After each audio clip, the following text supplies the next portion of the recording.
Hello, welcome to the Matchbook Horse Racing Podcast. The jumps are back, and so is Micheál Deasy. We'll come to him in a second. That's not why he's back necessarily, but kind of is. Steve Jones, Charlie Poste join us as well.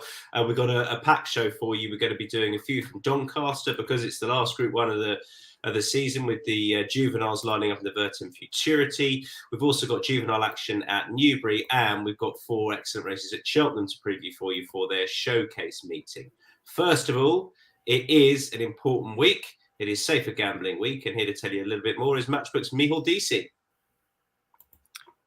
Yeah, so Safer Gambling Week has been running all this week, and it's just one week of the year where we encourage people just to take a look at their betting and have a look at some of the safer gambling tools we have available on site. We have, I suppose, the 3 main ones are our deposit limits. Set the deposit limit. You can set a daily, a weekly, or a monthly deposit limit on your account just to control what you're spending and what you're depositing to the account. The second one then is a timeout. A timeout allows you to take a small period of time out from off from betting. It'll close your account for 24 hours, 2 days a week, up to 30 days, and you can set the amount of time that you want to take time off for. This is something I actually use quite regularly. And then if you need a longer break from betting or a longer period, you can self-exclude. Self-exclusion is probably the most serious one. That will close it down for 6 months. And again, like there will be no opening your account to get during that 6 months. You're completely cut off from it, and this is a more serious option.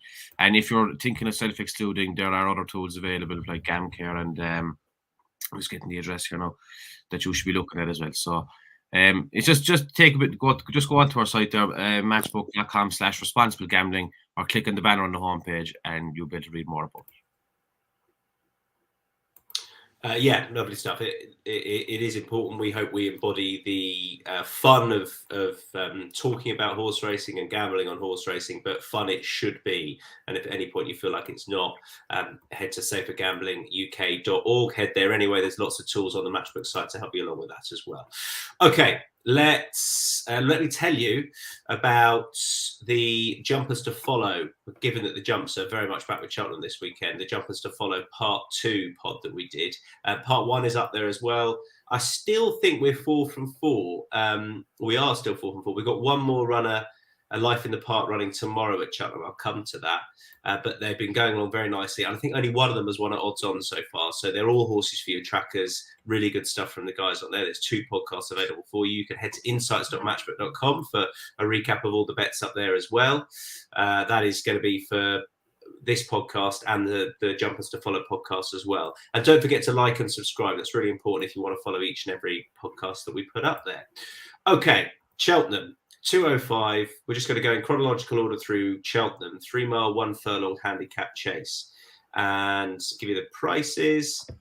The Hollow Ginge is 4.3. Tully Beg is 5.6. Captain Catstock is 6.8. The Wolf is 9.4. Almazar Guard is 9.6. Curse Serene is 10.5, 11.5, and Bigger the rest. We're a bit of a team steam here, so I'll let Steve make the case first of all for the horse that 3 of us fancy.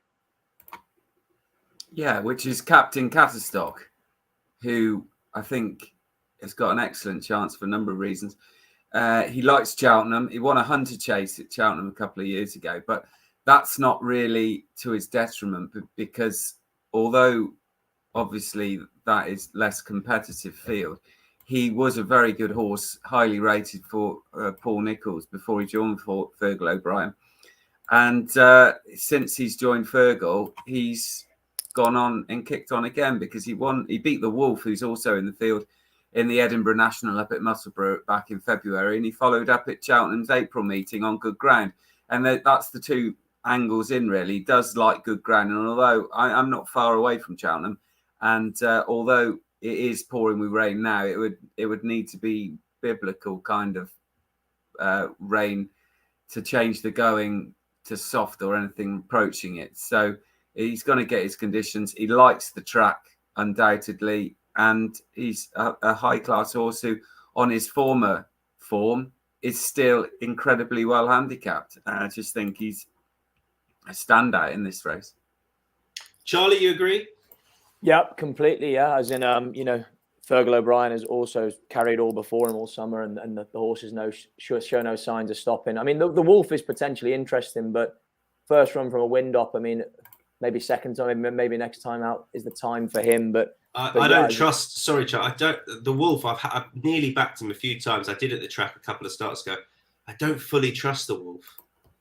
No, I think you're completely right. I don't think anyone trusts the Wolf. But if the wind up does just help him a little bit, I think there is movement in his mark. But yeah, I'd be pretty keen on Captain Catterstock as well, like Steve, for all the reasons Steve said.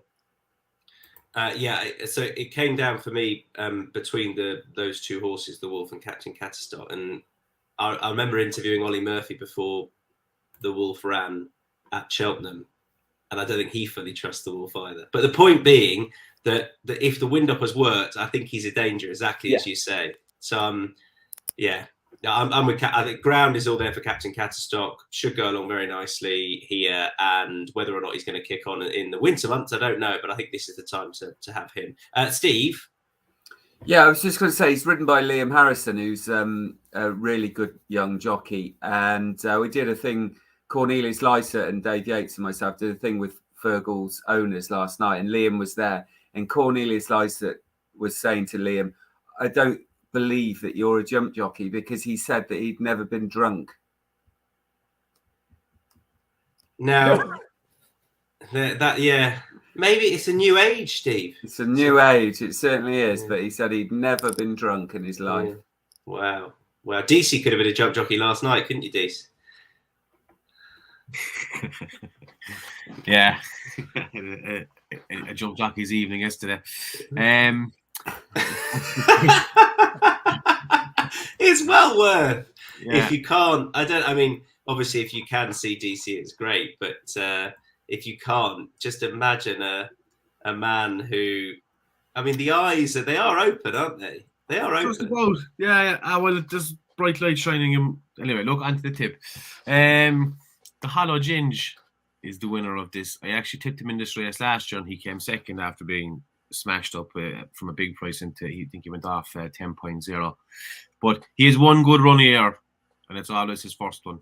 And this is the second year in a row now he's starting this race. He's actually rocking up here, I think, £9, carrying £9 less than he did last year, because he had his one good run and then he just kept pulling up or finishing ninth or something. So I know he's a sharp price, but I look through the rest of this and I think a lot of them are pretty useless, probably from Tullybeg down. I don't see much challengers there, so I'm sticking with the Hollow Ginge mainly because if he's going to be laid out for this, he has one good run of the year, and it was in this race last year. I think he is there's nothing there as well handicapped. His definite plan was last year, so if he can repeat that run, he should go very close, I think. Trust Steve to put up a horse named after a pub or with a pub reference. Exactly. Exactly. Maybe Dees didn't know that Hollow Ginge is a pub reference. He's just drawn to it. Yeah. I didn't know. I know he's on, but the Ginge Army, I thought it was something to do with that. Is it the Hollow Bottom? Is that the pub? Yeah. Right. Good job. It's Safer Gambling Week, not Safer Drinking Week. Right. Let's kick off. In fact, we're going to revisit the Hollow Ginge in the Back to Lays section or the Lays section later on. Let's move on to a really interesting hurdle race. I'm going to revisit Pied Piper later on as well in the Back to Lays section. 1.98 he is. Night Salute 3.6. Dr. Parnassa 6.6. Bella Scintilla 9.4. Sawbuck 34.0. Anyone have Pied Piper as we're all Pied Piper. Steve, you said no bet. I'm going to revisit. Dees, do you make him a bet at that price? I do, yeah. I think he's. I think he should win this fairly comfortably. I think that he put up one performance there at Cheltenham last year, which was almost too good to be true. But I could see him winning this fairly cosily without absolutely smashing it. I like that. It's obviously between the two of them at the top. I don't think the rest of them should be getting too close to them. But I think Pied Piper is as good as Night Salute. There was nothing between him at the entry. Pied Piper finished ahead of him at Cheltenham, so just on that basic evidence, I think he should be beating him, and he's an alright bet at 1.9. I don't think there'll be much movement in the price. I'd say the two of them will probably go off around the same price that they are now. Charlie? Yeah, I agree with Dees. I think he is backable at that price. I mean, I think Night Salute was very well campaigned last year, but he looked like a proper juvenile, and I would wonder whether he's going to quite go on. Whereas Pied Piper looks like he has got enough scope to. The tongue strap as well. I think has he got the tongue strap on tomorrow? Yeah, he has. That they had for the first time at Royal Ascot when he ran really well behind Coltrane is an interesting addition now, jumping as well. If that brings about, helps him finish his race off a little bit better. And I think you're going to come up with the sort of, I presume, the back to lay angle possibly on Pied Piper later, Tom, as well, which I think is interesting. Yeah, it's not opposing him as such at all, but I think he will definitely trade short. Yeah. He's such a strong challenging horse, and he's going to come on for the run, the consensus is. So I just want a bit of insurance in there. I'll come back to that in the back to lay section. Dave Kavanagh says, is Pied Piper not a soft ground horse? Interesting question. And Peter's Punt says, all in on Pied Piper. His run last year at this meeting was ridiculous. So no, Steve, is he a soft ground horse? It wasn't something that had leapt out as a concern to me. No, I don't. I mean, he handles soft ground well, obviously, but he won at the January meeting at Cheltenham on good ground, when it was probably his best performance of it was certainly his best win of last season. So I don't think you can say he's a soft ground horse. And I suppose you're going back to the fact that he won on heavy on the flat, but he also ran well on fast ground on the flat, which is a lot faster than it's going to be at Cheltenham. So I don't see that personally. I think can Cheltenham not end up being on the slow side of good? If we had a bit of rain here yesterday. We're not far from Cheltenham. Steve says it's raining with him this morning, I can't believe it's not going to be anything but very safe. They told the trainers before declarations that it was going to be good ground, definitely, and then after declarations they said, "Oh, well, hang on a minute, there's a fair bit of good to firm in there," which is a bit of a surprise. But it is raining at the moment. It won't be soft. I can't imagine it'd be soft after the dry summer we've had, even with the water they're putting on. And it'll just be, like you say, good perhaps on the faster side. Let's move on to the next. No love for Pied Piper there. Move on to the next, which is, again, listen, I'm no bet here. I thought this was trappy. I'm no bet in the last two Cheltenham races. I'll be honest, I used to never, ever have a jumps bet in October, and I certainly never used to bet at this meeting. So I'm being very hands-off this meeting. Clear the Runway is 3.55. Editor de Gite is 4.7. Dad's Lad is 4.7. Ephinoc Fizz 7.4. The Widowmaker 8.6. 12's Poseidon. El Baracho 14.0. Steve, closest I got was Editor de Gite. I just thought this was a very straightforward race. He's a really tough, likeable horse who jumps well on the front end. He goes a proper gallop, and that'll put everyone under pressure. And people will point to the fact that he's got a big weight, but every time it's easier to carry big weights against lower grade horses than it is to carry a lightweight against higher grade horses. It's been proven fact. And Editor de Gite, it just will go off in front and win. He loves Cheltenham. He ran really well, went fourth in the Grand Annual on heavy ground, but he's got that win from the November meeting here last season, where he beat Stolen Silver and on good ground. And Stolen Silver came back in the spring and won the Grade 2 at Cheltenham. So I just think everything's in his favour. He could easily develop into a better than a handicapper. He could easily be a champion chase contender. Yeah, I guess the thing that confuses it, Willie Mullins doesn't traditionally tend to send too many to this meeting. He's got Dad's Lad here, Dees. Yeah, and that was one of the main angles I think really when I was looking at Dad's Lad is that I don't think he sent any over last year. And Dad's Lad he's been kind of progressive this summer. I know, like, back in too many summer jumps horses, but he seemed to improve with his racing from when he won at Limerick in July. Like he won 3 in a row, and one was on the flat. But I just like his. I like a lot of things about him. I liked everything about him, and like Editor De Geet has the weight. That was something I was looking at, but I think he'll do well to give this horse over a stone. I think they'll be close. So I'm just backing Willie to have him ready. And I hate saying like he's not going over for the fresh air, like, but Willie Mullins doesn't really run horses at this meeting or at this time of year, so he must be ready to go. So I'm happy enough to have a small bet on him. And Charlie? Yeah, same. I mean, look, Editor De Geet is a very, very fast horse, but there's a lot of pace in here as well. And I just wondered if he might get harried a lot, as in I can't. Sometimes I suppose you do get these races where there seems to be loads of pace and then there ends up with none, but there just seems a lot of horses that want to be up there. Dad's Lad has been patiently ridden through the summer. Like Dee said, I think there is mileage still in his mark, and the fact Willie Mullins is sending him over to capitalise on some decent ground before we get a change, I think is notable. And yeah, I just was trying to look for a closer in this because I just thought there was heaps of pace, and Editor De Geet might struggle to have it too easy in front. Okay, that is a tricky little 2 mile handicap chase, and then the 3 mile handicap hurdle coming up next, the 350 at Cheltenham. Prices are as follows. Botox Heart is 6.2. These prices will compact a bit as the market fills up. Shoot First 7.2, Panic Attack 8.8, Antoyo is 8.4, Salvador Ziggy 9.6, Perrin 11.5, Lieutenant Highway. Did they leave you out too? Which is the horse that DC fancies. You said if it's not very soft, so you should be all right there, DC.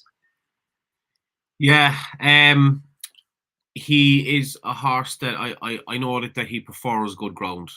He kind of always has. He was a very good novice there a few years ago. He beat a few decent horses in his novice season, and I saw him now. He ran at Chepstow there a couple of weeks ago behind Nappers Hill, and he finished upside like Broomfield Borg and Lord Basley. He wasn't too far off Nappers Hill either. He just wasn't quite getting there, but thought it was a very good run.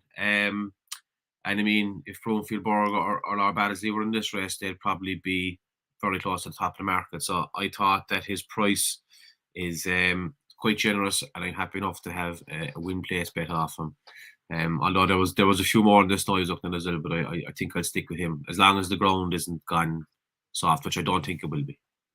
Charlie?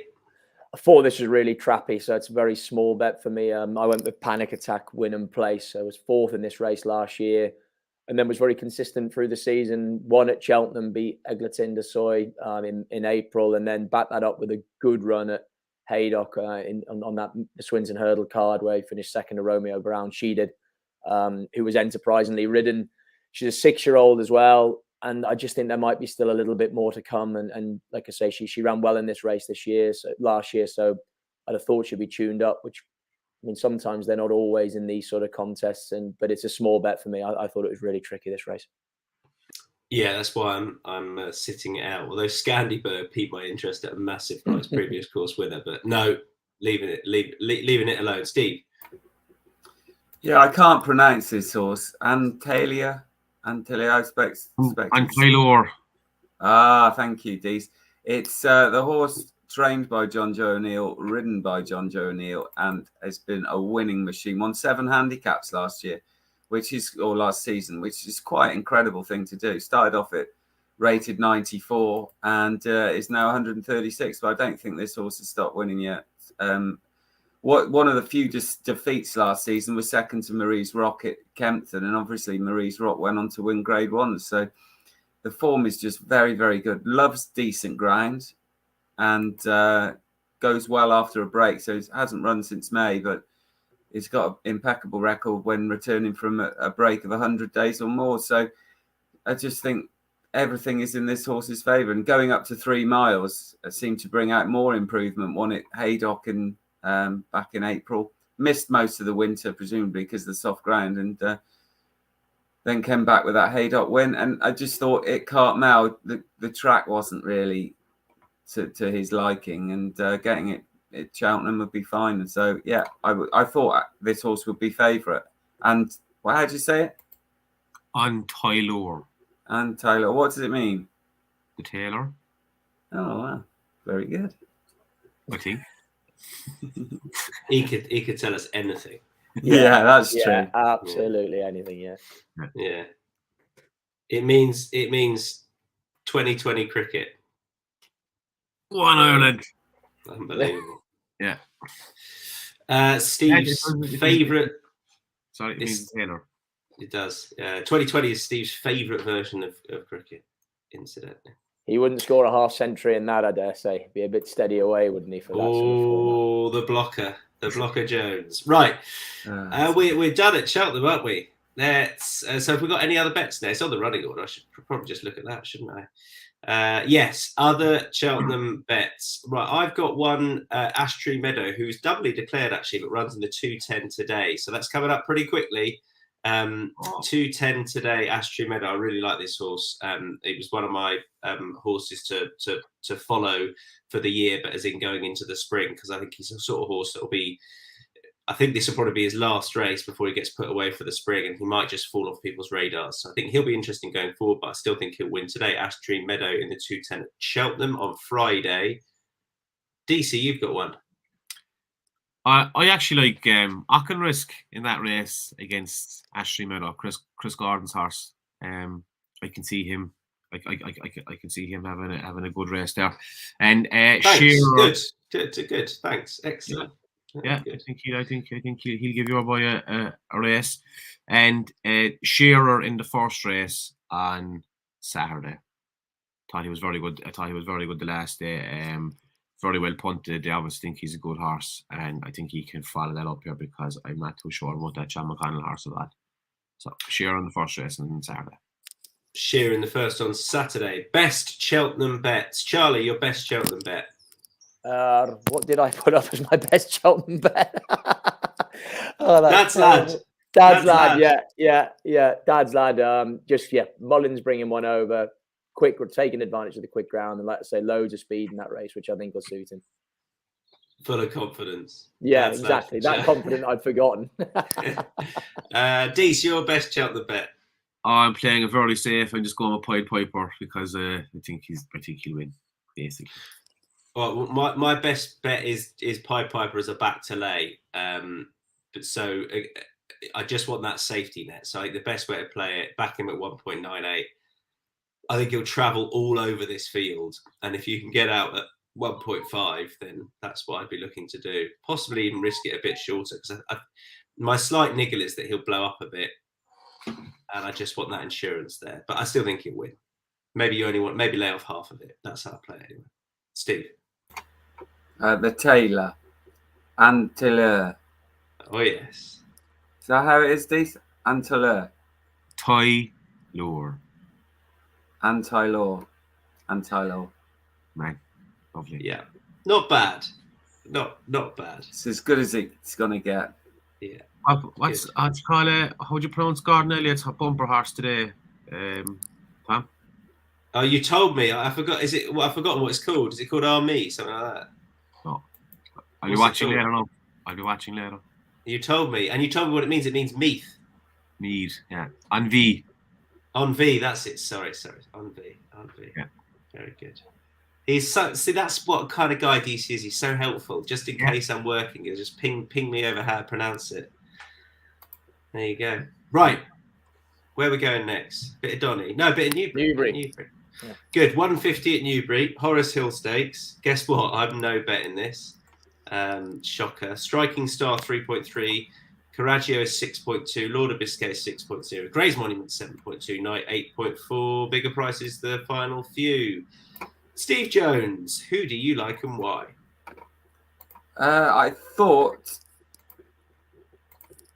I was muted then. I thought Lord of Biscay was probably a bit of value. It's not a race that I particularly like, to be honest.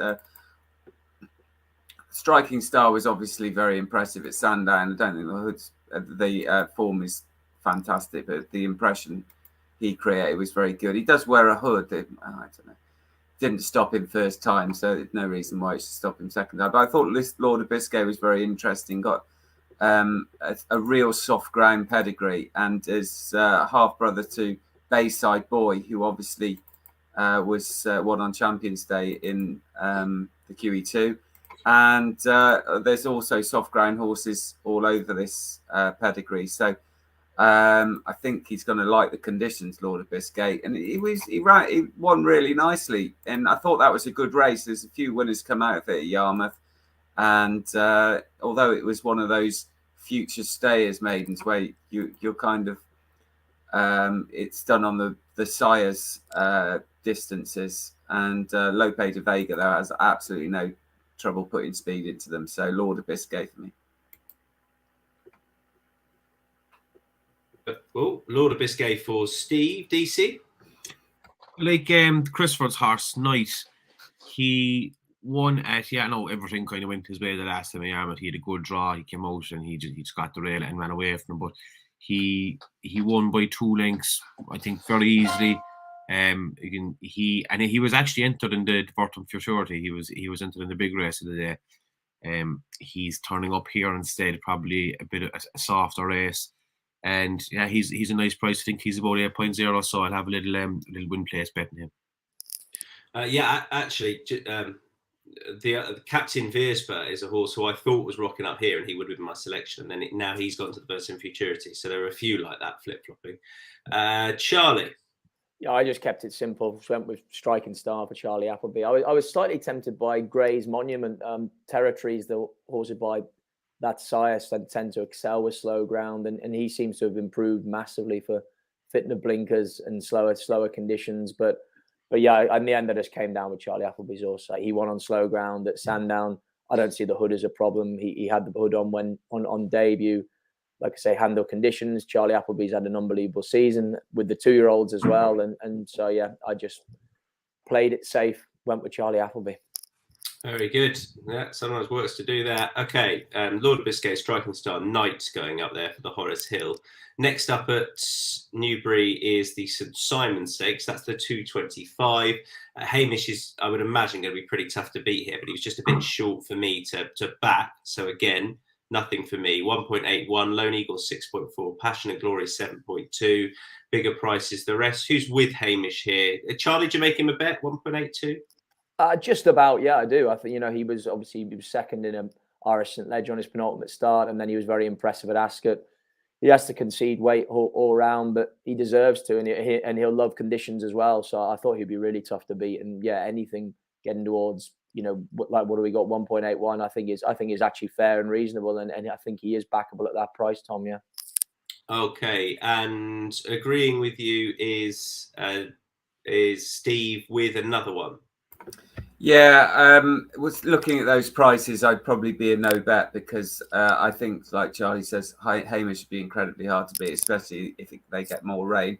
Lone Eagle's another one that likes soft ground, and I would have chanced him place only. Well, not chanced him, but I think he's got an excellent chance of being in the frame. But seeing him second in the betting, I don't think that was the case last night. So I'm going to swerve the race, to be honest. Okay, me too. Fair enough. And DC, Yukon Glen, you've been on to Adele again.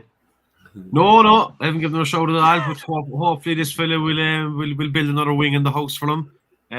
Look, he's just he's just going to love the conditions, and like you said, Hamish is quite short, so I'll probably just it's a good the day is a good each way race. So he's what is he, about 20.0, 21.0. So I'll have probably a little place bet.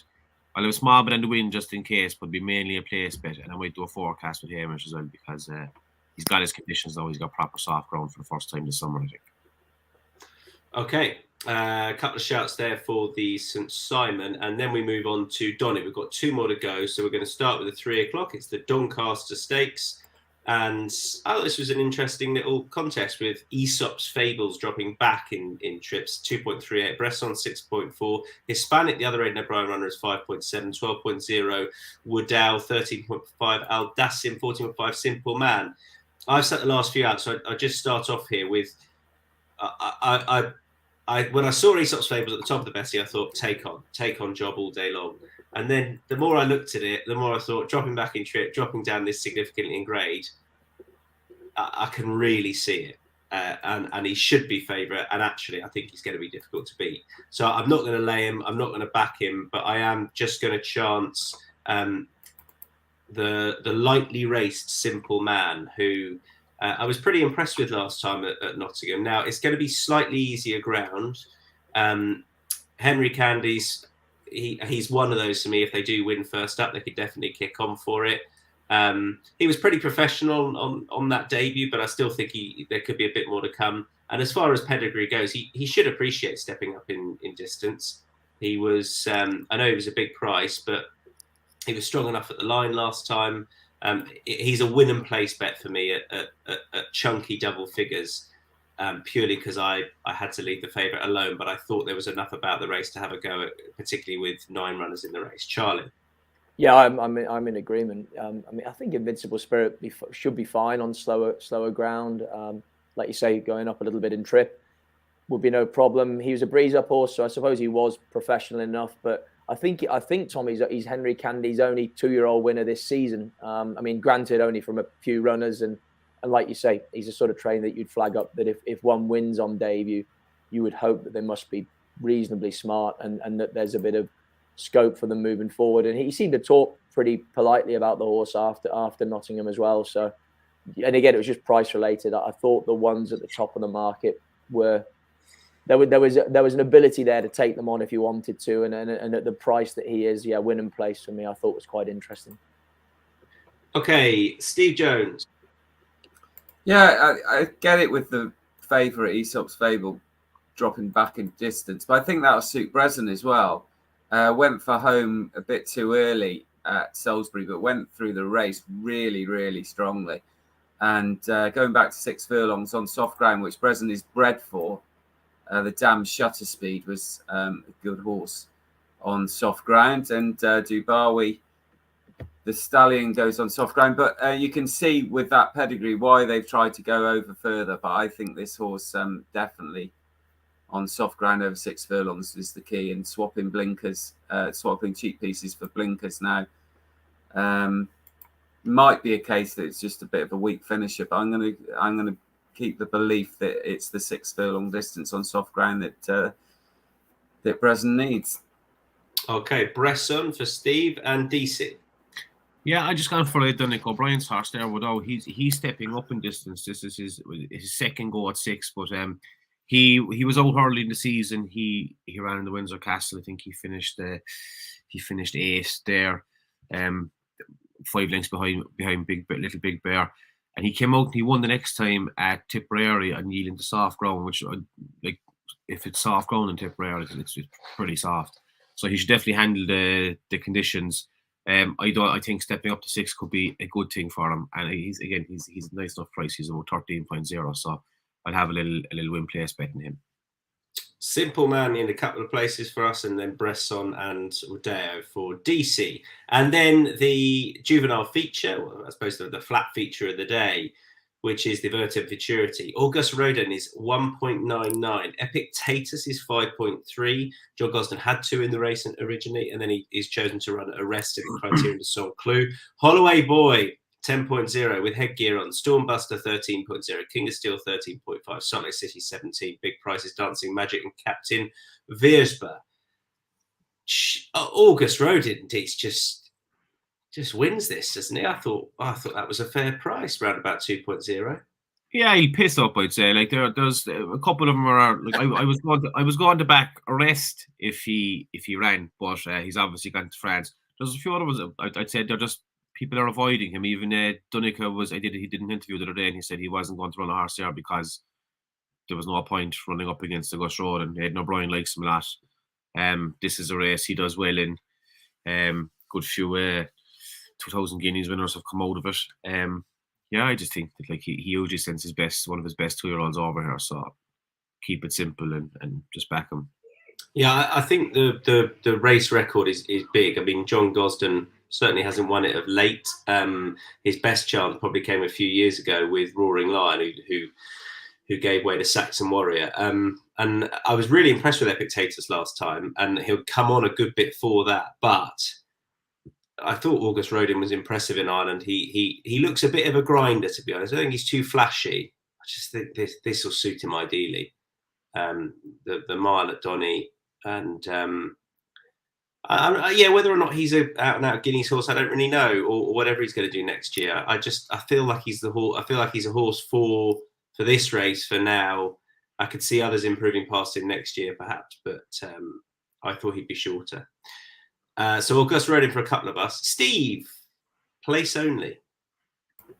Yeah, I just thought Salt Lake City was way overpriced here. I mean, Aidan O'Brien's won this race a good few times, and although it generally is with the favourite, he's also had other second, third strings run well in it. And Salt Lake City was really impressive at Navan on soft ground last time, and I know that was only a maiden, and it previously blown out at York in the Convivial Maiden, which is a really valuable race that throws up good horses. But I just thought the fast ground that day wasn't really what he wanted. And you go back to Salt Lake City's debut, it was second, and you always expect with Aidan O'Brien's horses they're going to improve after their first start. And Salt Lake City finished second to Al Riffa, who then went on to win the Group 1 National Stakes. So the form stacks up very well, and Salt Lake City's totally unexposed, comes off the back of a very impressive win on soft ground. And I just think he's been ignored for the wrong reasons. So, yeah, place market only, but I will be backing Salt Lake City with the dead 8 runners. Salt Lake City with the dead 8, Charlie? Yeah, Epictetus for me, just price related. I didn't think there was a massive amount between the top 2 in the market. And I really like this horse as well. You know, his debut run at Newmarket worked out really well. And I don't think he lost much in defeat behind Silver Knot last time. I just thought maybe his rival had a bit more experience than him, and he just looked still a little bit raw, this horse. I thought he'd come forward again. I think the track should suit him really well.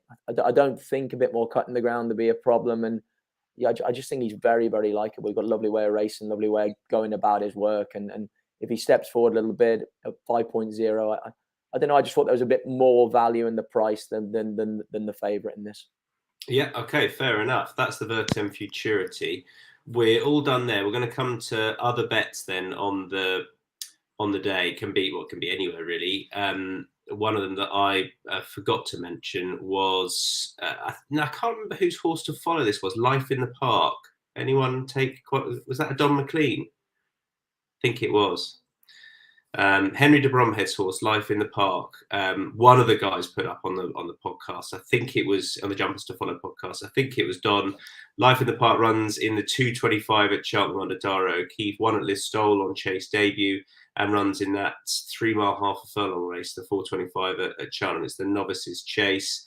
No prices as yet, but definitely worth flagging up. Gordon Elliott's doubly declared in it, although I don't think Ash Tree Meadow will run given he's running today. The other bet I wanted to put up was First Officer, who runs in the 4:38 at Doncaster on Friday, which is today. First Officer is a horse who I worked with Steve Mellish at the start of the season. Steve Mellish, a racing TV colleague. What Steve does at the back end of what he'll be doing now is watching all the 2-year-olds and picking out horses that are going to start off in 3-year-old handicaps. I mean, I'd love to do this. It was Don, by the way, on the horse that I mentioned previously, who put that horse out of Life in the Park. Steve will watch all the juvenile races and try and find horses that are well handicapped for the start of their 3-year-old campaign. And this horse he flagged up as one of them. He was right, because the horse ran at Sandown first up this season and basically should have won, was terribly unlucky, and then went off next time at a much shorter price and went and duly won. Then the wheels came off a little bit. He's gone to Jane Chapel Hyam. He won first up for Jane Chapel Hyam, has gone up £8 as a result of that absolute romp, and I just think the horse will win again. The caveat to that is that I'd probably want him about 2.5 or bigger, but I've already had a bit on him today, so he's got William Buick on board, should get an easy lead too, buying the Johnston horse. So First Officer today at Doncaster. We got any others there? I don't think we do we? No. Okay.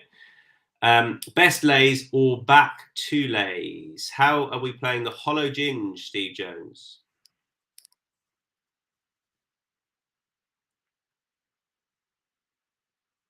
I am muted.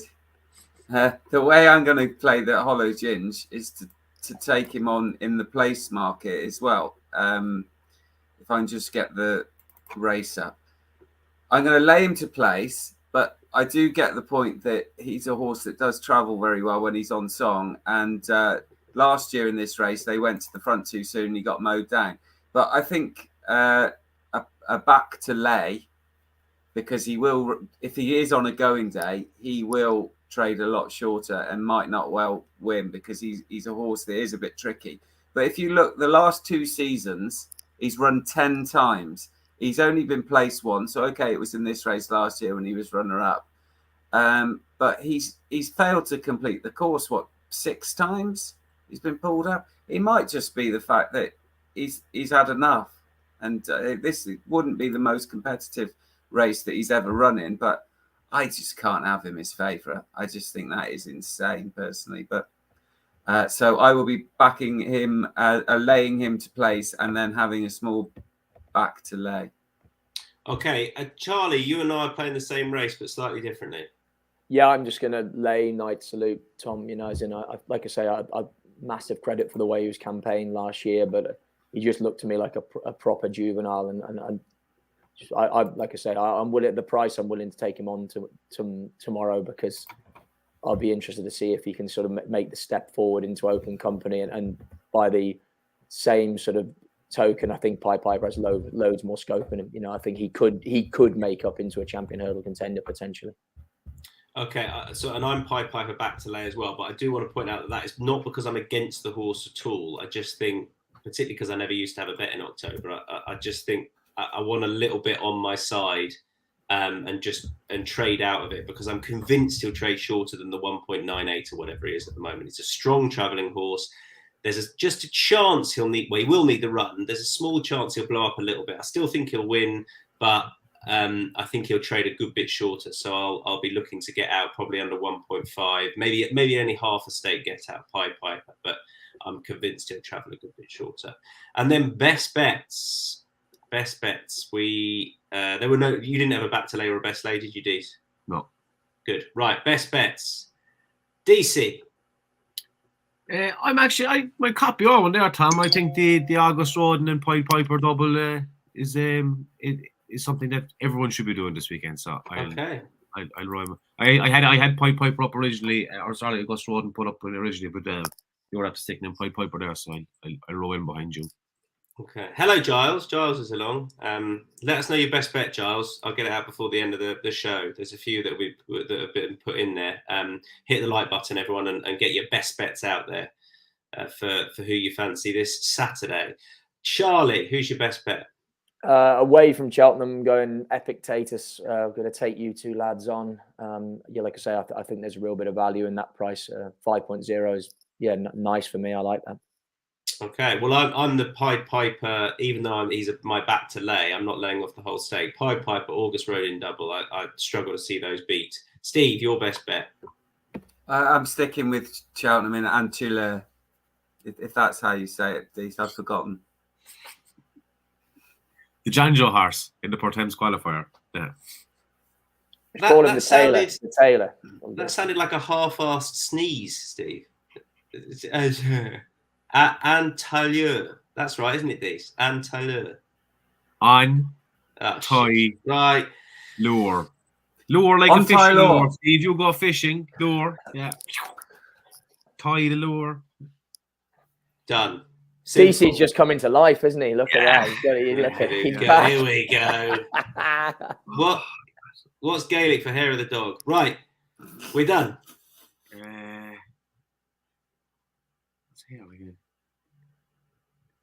Growing a Madra.